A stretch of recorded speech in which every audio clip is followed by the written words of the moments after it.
बिस्मिल्लाहिर्रहमानिर्रहीम अस्सलामु अलैकुम रहमतुल्लाहि व बरकातहू। Dear students, welcome to study time. Study time को सब्सक्राइब करें और साथ बेल आइकन के बटन को दबा दें और वीडियो जो यकीनन आपके लिए बड़ी बेनिफिशियल होगी इसको लाइक करें और साथ कमेंट्स दें और अपने दोस्तों के साथ शेयर करें। क्लास 6 पीटीबी की science English medium science class 6 chapter 3 के सेकंड लेक्चर की तरफ आगे बढ़ते हैं।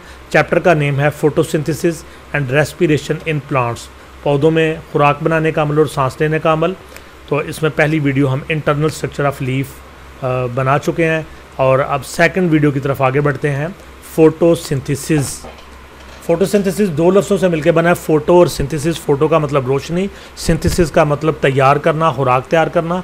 तो सूरज की रोशनी की मौजूदगी में पौधे के अंदर खुराक के तैयार करने के अमर को ज़ियाई तालीफ, ज़िया जो है ना इसका मतलब रोशनी होती है, ज़ियाई तालीफ खुराक बनाने का अमल सूरज की रोशनी में। तो इसको हम अब डिटेल से पढ़ते हैं। Plants make their food using carbon dioxide and water in the presence of sunlight and chlorophyll. पौधे अपनी खुराक तैयार करते हैं कार्बन डाइऑक्साइड और पानी को इस्तेमाल करते हुए सूरज और क्लोरोफिल की मौजूदगी में। पौधे अपनी खुराक तैयार करते हैं कार्बन डाइऑक्साइड और पानी को इस्तेमाल करते हुए सूरज और क्लोरोफिल की मौजूदगी में। इसका मतलब है 4 चीज़ें खुराक बनाने के अमल के लिए चाहिए पौधों में। पहले नंबर पे कार्बन डाइऑक्साइड, दूसरे नंबर पे पानी, तीसरे नंबर पे सनलाइट और चौथे नंबर पे क्लोरोफिल। अब बच्चों ये अपने बात ज़हन में रखनी है कि कार्बन डाइऑक्साइड कहाँ से आएगी। ये जो एयर है, हवा है, उसमें से ये पौधा अपने अंदर लेगा और ये कहाँ से आएगी, स्टोमाटा से एक्सचेंज करके ये जो है स्टोमाटा के अंदर से ये ली जाएगी। जब हवा टच करती है पौधे को तो पौधे को कार्बन डाइऑक्साइड की खुराक बनाने की ज़रूरत होती है। स्टोमाटा खुलते हैं, गार्ड सेल्स खुलते हैं और कार्बन डाइऑक्साइड पौधे के अंदर आ जाती है।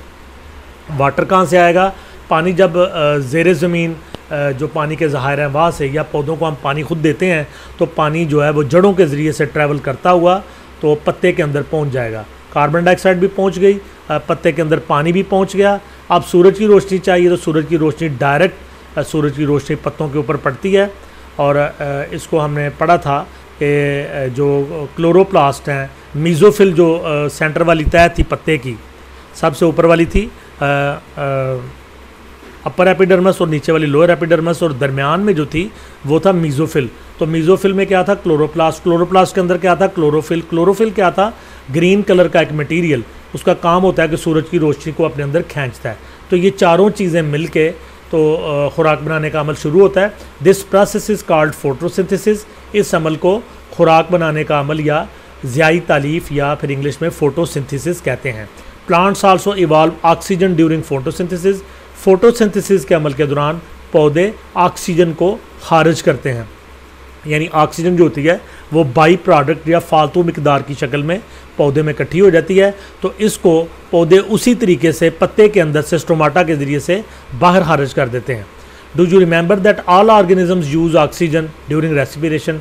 क्या आपको पता है, आपको याद है कि तमाम जानदार रेस्पिरेशन के अमल के दौरान, सांस लेने के अमल के दौरान ऑक्सीजन को यूज़ करते हैं।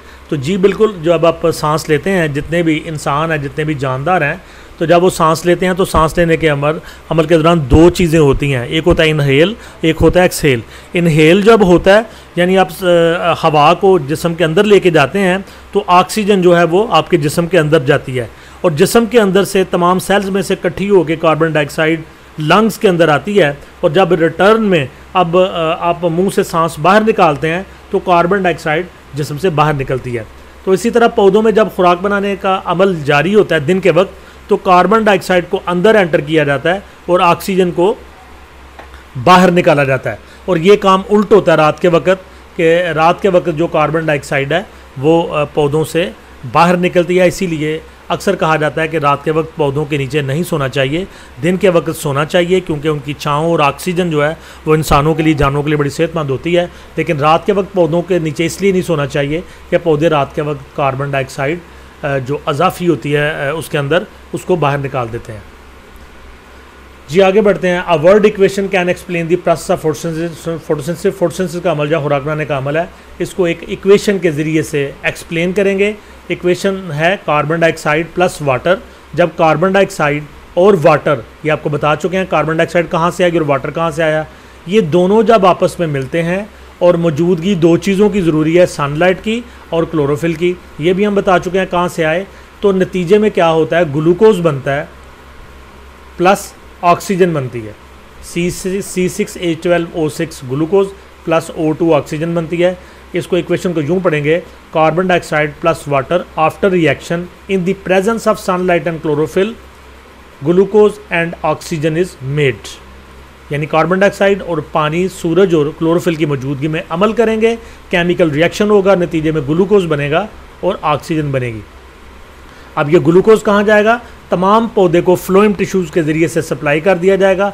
ऑक्सीजन कहाँ जाएगी, जो एक्स्ट्रा ऑक्सीजन है उसको बाहर निकाल दिया जाएगा। और आप जानते हैं कि ऑक्सीजन तमाम जानदारों की ज़िंदगी है। द वर्ड फोटोसिंथेसिस, ये लफ्ज़ फोटोसिंथेसिस कैसे बना इसको मैं एक्सप्लेन कर चुका हूँ।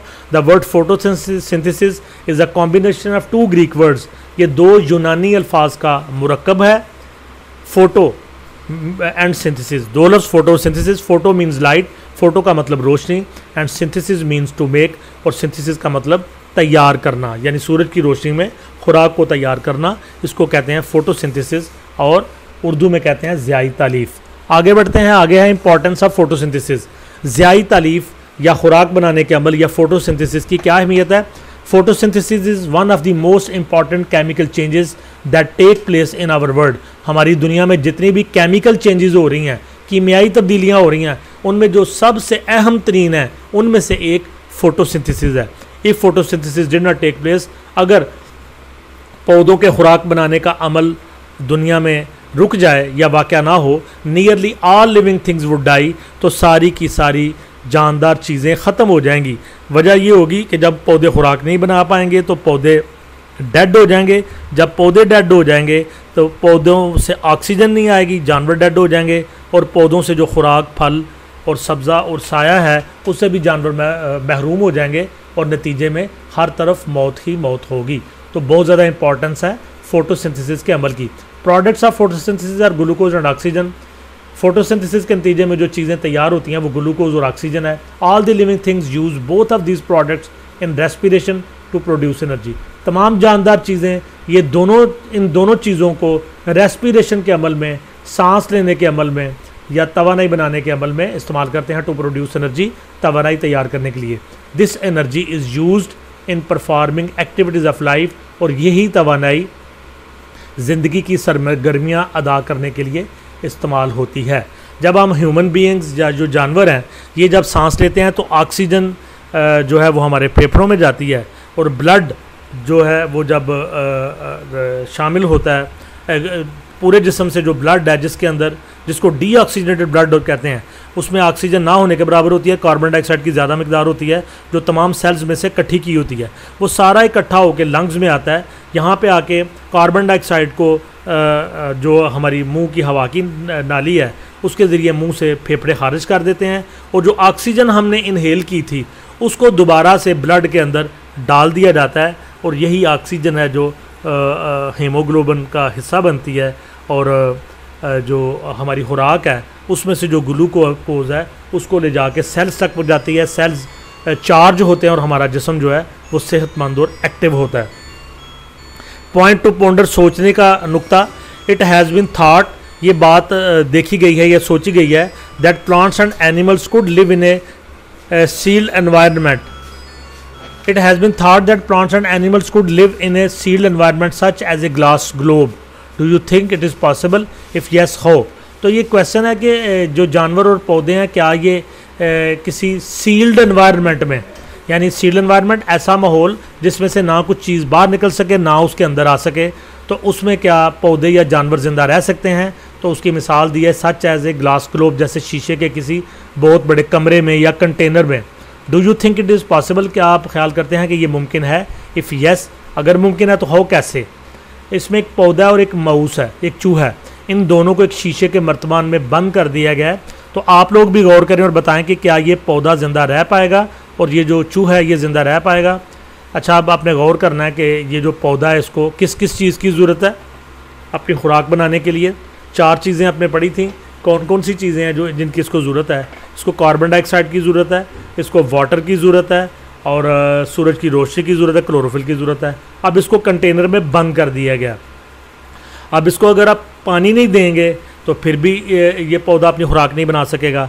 बाहर से जब हवा अंदर नहीं आएगी और कार्बन डाइऑक्साइड पौधे के अंदर दाखिल नहीं होगी, फिर भी ये खुराक नहीं बना सकेगा। सूरज की रोशनी इसको ज़रूर मिल रही है, तो कुछ देर के बाद ये डाई करना शुरू कर देगा, ख़त्म हो जाएगा, मर जाएगा। तो जो माउस है ये एक बंद कंटेनर में जब बंद होगा तो यकीनन जो कार्बन डाइऑक्साइड इसके जिस्म से बाहर निकल रही है वो कंटेनर से बाहर नहीं जाएगी और ऑक्सीजन अंदर नहीं आएगी, तो नतीजे में ये जो माउस है इसकी भी डेथ वाक़या हो जाएगी। तो स्टूडेंट्स, आज ये टॉपिक लंबा हो गया, इस यहीं पे आज के टॉपिक को ख़त्म करते हैं। और next, effects of different factors on photosynthesis, कि वो कौन से मुख्तलिफ अवामल है जो फोटोसिंथेसिस के अमल पे असरअंदाज होते हैं। तो नेक्स्ट टॉपिक के साथ आपसे दोबारा मुलाकात होगी, तब तक के लिए अल्लाह हाफ़िज़।